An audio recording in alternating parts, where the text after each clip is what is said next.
Ladies and gentlemen, the President of the United States.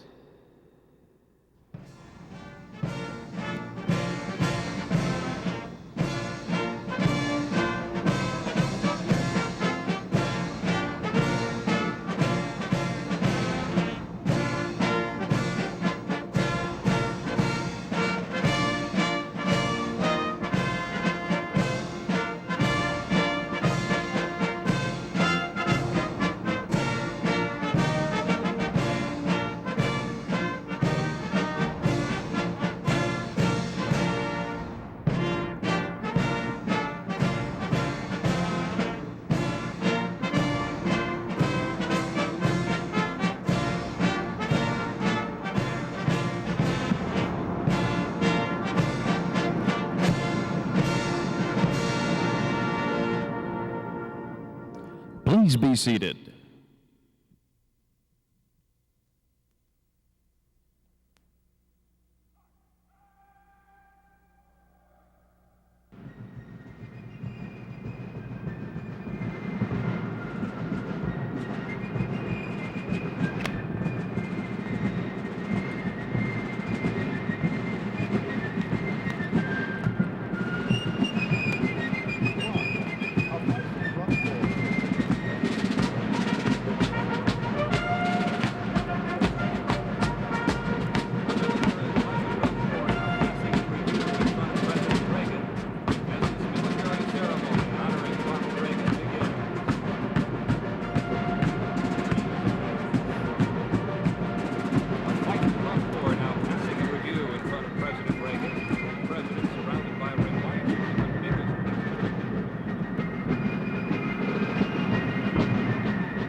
Ladies and gentlemen, please rise as the colors are advanced and remain standing for the playing of the national anthem.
Please be seated.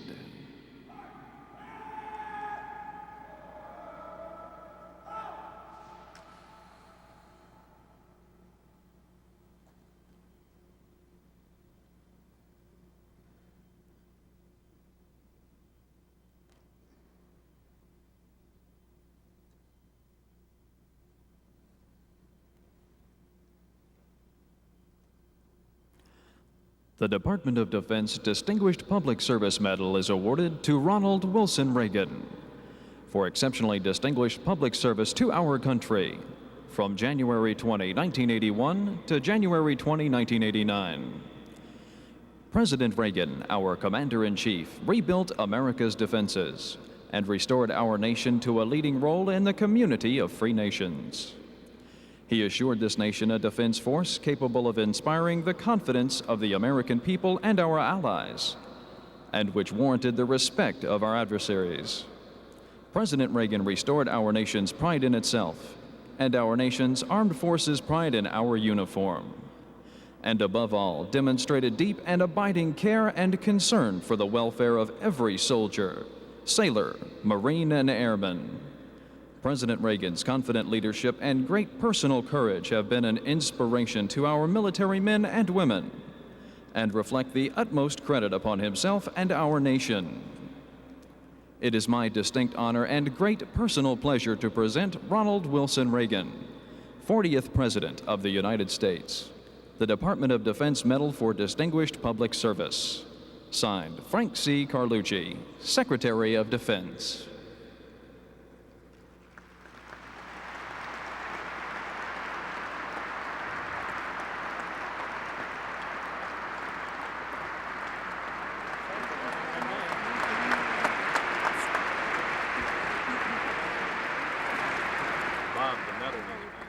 along with the Department of Defense Public Service Medal. On behalf of each service, Secretary Carlucci also presented President Reagan with the Army Distinguished Service Award, the Navy Distinguished Public Service Award, the Air Force Decoration for Exceptional Civilian Service, and the Coast Guard Distinguished Public Service Award.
Please be seated.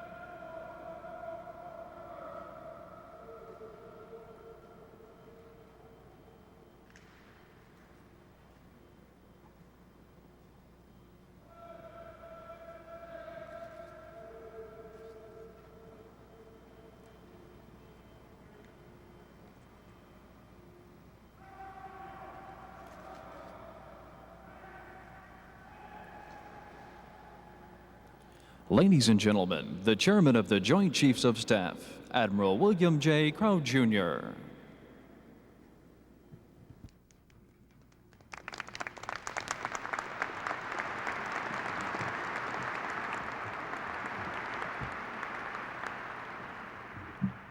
Mr. President, ladies and gentlemen, I welcome you to this ceremony. Mr. President, the weather won't be like this in California. Mr. President, it is truly an honor for America's armed forces to pay tribute to you this morning. Equally important, we want to thank you, and to thank you sincerely, for the legacy of strength you are leaving to our next Commander-in-Chief. We celebrate those contributions, not in their own right, but for what they have meant and will mean to the United States, and indeed to allies and friends overseas who look to our nation as the prime guarantor of their security. Mr. President, the men and women of the military services are proud of their role in the country's life. They man the battlements of freedom around the world. Behind that shield, American liberty and free enterprise flourish, and millions of the world's citizens live in peace and go about their daily pursuits unintimidated by external interference. Yet that defender's role can often be a thankless one, particularly at times that seem tranquil to an affluent and peace-minded public. Many in this audience have served through more than one of those frustrating periods when our ability to live up to our citizens' expectations and needs was badly eroded. Such was the case in the years before you became Commander-in-Chief. But if this nation can stay on the course that you have charted and led, it will not be so again. All that this society stands for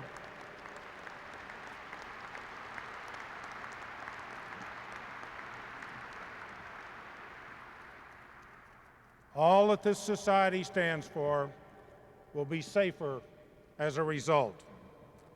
And I can't think of a better measure of a man's accomplishment than that yardstick. But there's one other thought we'd like to leave you with this morning. Mr. President, 8 years ago, your first inaugural address urged our citizens to believe in themselves and to work hard together to make America perform as only this country can. You quoted from the diary of a soldier, Marvin Treptow, who had been killed in action in World War I. Me alone. You went on to observe that not all citizens will be called upon to make the sacrifices of soldiering, but in their own lives, they could well take a lesson from the spirit of selfless commitment and hope that animated Marvin Treptow. Let me assure you, Mr. President, the servicemen and women gathered to honor you this morning are part of that tradition. They believe they serve a noble cause. They take pride in their labors on behalf of this great republic. This attitude has been fostered by your administration. More importantly, it has been encouraged by your personal example and your pride in the accomplishments of the armed forces. You have made patriotism fashionable again and serving in the military attractive. Your influence is reflected every day in our recruiting and retention statistics, and especially in the spirit of our young people. On a more personal level, it has been inspiring to have a commander-in-chief who talks about the horse cavalry and who openly admires courage, patriotism, and a sense of public duty. In a very real way, that's what military life is all about. We want you to know that we have been genuinely sustained by your appreciation of our efforts and our problems as well. The love of country of which you spoke in your inaugural address has been enlivened under your leadership. We are deeply grateful to have served under you and with you for the past 8 years, and we look to the future of this country with confidence. As for your future, Mr. President, you will leave Washington with our greatest respect and affection. We wish you and Mrs. Reagan Godspeed. And if my non-Navy colleagues on the Joint Chiefs of Staff will pardon the nautical idiom, On the behalf of America's men and women in uniform, Mr. President, I wish you fair winds and following seas in all of your future endeavors. Thank you, President.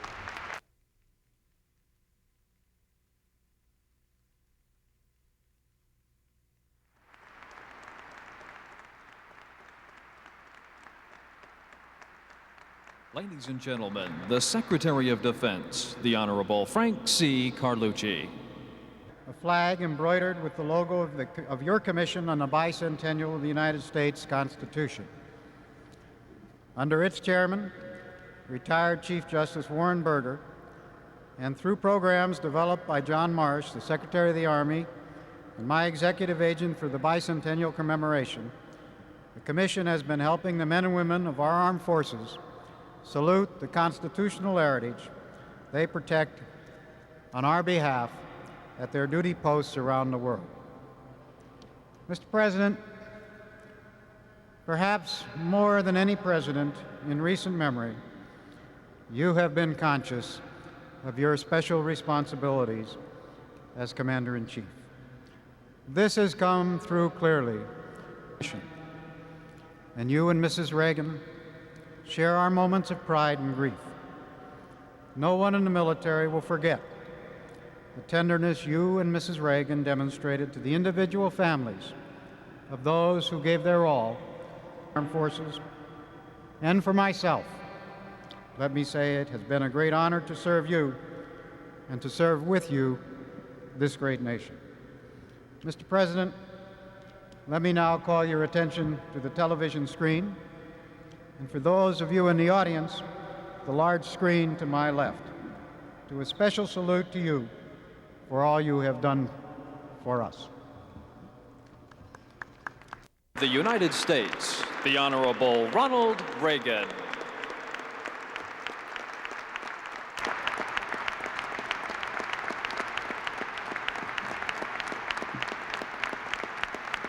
Thank you.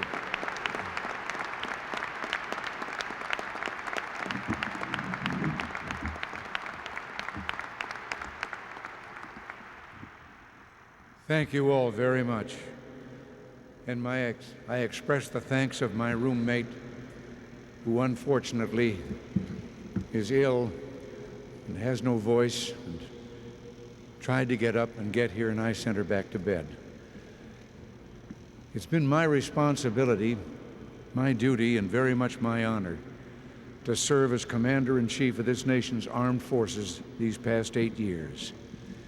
That is the most sacred, most important task of the presidency. Since our nation's founding, the primary obligation of the national government has been the common defense of these United States. But as I have sought to perform this sacred task as best I could, I've done so with the knowledge that my role in this day-to-day effort, from sunrise to sunrise, every moment of every hour of every day of every year, is a glancing one compared to yours. Yes, today America is at peace. Today her defenses are strong, and she stands proud and tall in the sight of the world. And the credit, the gratitude of a nation comfortable and at peace properly goes not to me, but rather to all of you. For you have, of your own free and true goodwill, chosen to spend all or part of your lives in service to your country and your countrymen. We live in an age of great prosperity and ease, a time when many people your age are getting themselves established in the world, in circumstances of comfort that would astonish your ancestors. You've chosen a different path, a path of service to country and to others rather than to self. You have made yourselves a shining example of how men and women can find within themselves qualities of self-sacrifice, bravery, camaraderie, and true courage. These are many of the noblest virtues to which humankind can aspire. They are martial virtues. You have made the comfortable lives of your fellow Americans possible by taking on these responsibilities by choice. And over the past 8 years, the luster has been restored to the reputation of our fighting forces, after a time during which it was shamefully fashionable to deride and even condemn service such as yours. Those days will never come again.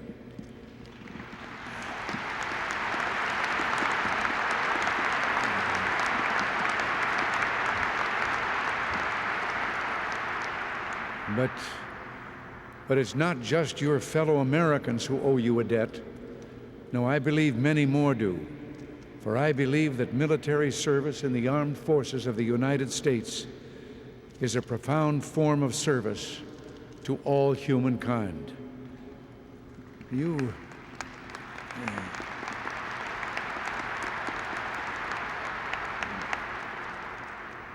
stand engaged in an effort to keep America safe at home, to protect our allies and interests abroad, to keep the seas and the skies free of threat.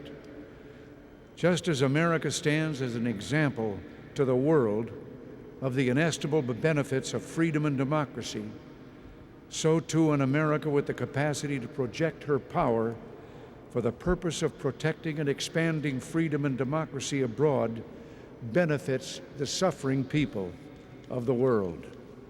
Some might consider those words somewhat controversial, but to them I just say this. Just ask the freedom-loving people of Grenada whether American military power is a good thing or not.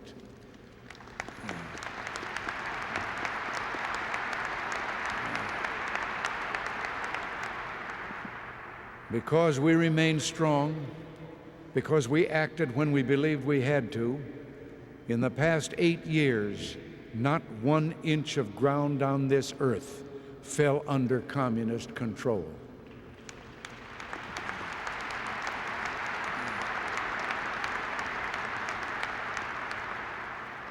We cannot name the tens of millions who have been saved from that fate, so we cannot ask them. Rather, ask those unfortunate enough to have lived under communism. Ask them whether America should be strong.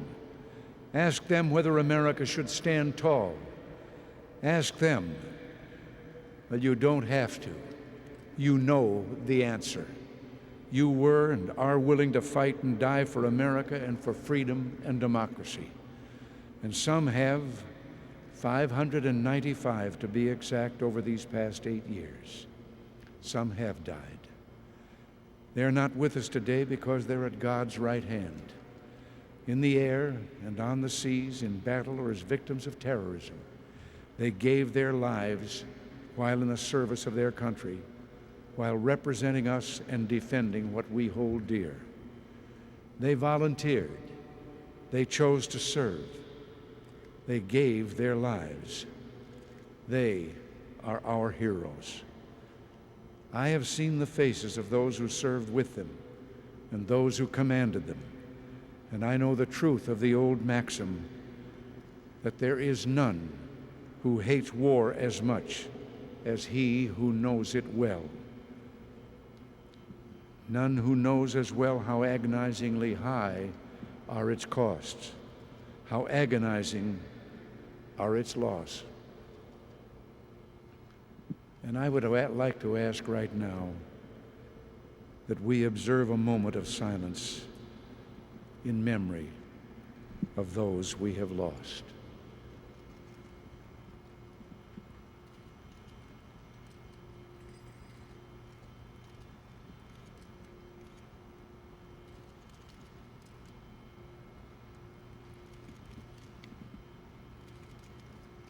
Amen. In 1973, at the end of the arduous War of Independence, George Washington took his final leave of the armies that had set America free and painted in eloquent words a noble portrait of the American armed forces that describes them and the society as a whole, I might add, to this very day. For who, he said, has before seen a disciplined army formed at once from such raw materials?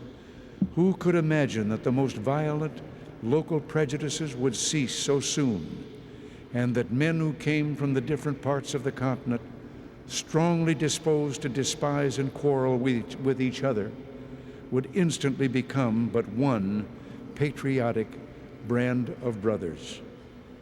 Or who that was not on the spot can trace the steps by which such a wonderful revolution has been effected, and such a glorious period put to all our warlike toils?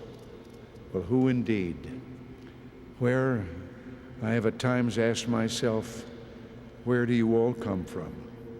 How have you managed to cohere into the crack, disciplined, patriotic band of brothers I see before me this morning?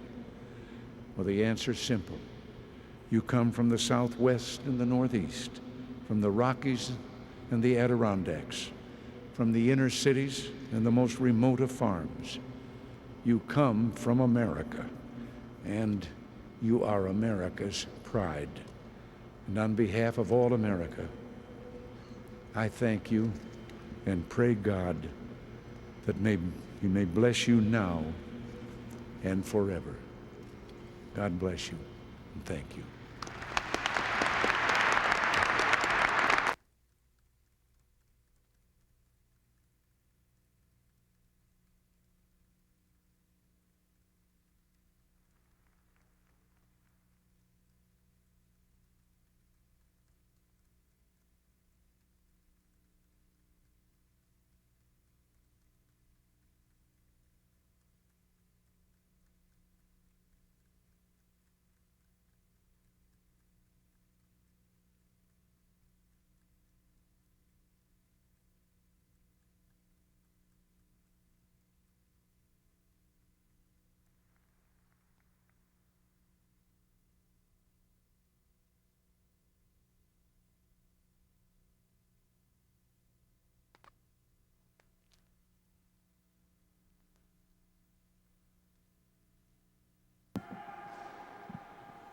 Please be seated.